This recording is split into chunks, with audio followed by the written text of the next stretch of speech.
I did clinical work for a number of years before I transitioned into the workplace. And I often get brought in to kind of essentially do couples counseling for two leaders to get them to work better together. So I'd be really curious on that too, because you're right. You make a great point. These are folks you're going to see every day at the water cooler, getting coffee. Hopefully they don't pour their coffee over your head.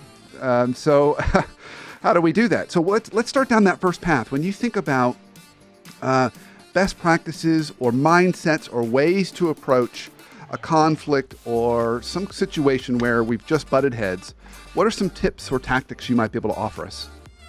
Well, there are kind of two ways we could go with this, Brandon. One is, what's best practice for an organization? That is, an organizational culture or the kind of institutional structures that an organization may have, or policies that it may have, to encourage people to reconcile, to resolve their conflicts at the lowest possible level so that it has the least negative consequence to the organization as a whole.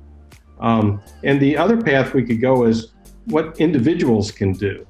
What are best practices for individuals? And of course, organizations are made up of individuals, so these are kind of these two different areas often kind of overlap. They might conflate in different ways. I like thinking about the systemic approach first. Rather than put the Band-Aid on it, let's actually try and fix the whole system. So let's start down the first path first. What might be some good policies, cultural norms, whatever we want to call them, that an organization or leadership can put in place?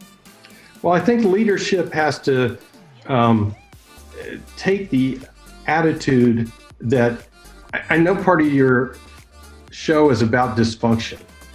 I like dysfunction because dysfunction is telling me that something's wrong.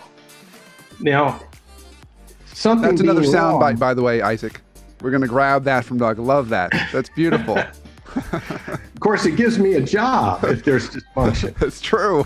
But an organization and leadership in an organization should take the mindset that dysfunction is an opportunity, because what it's doing is a symptom of an underlying conflict. So it's a symptom of something where something is going wrong within the organization, where the goals of the organization or individuals within the organization, their goals are being thwarted in some way or another by a condition or situation.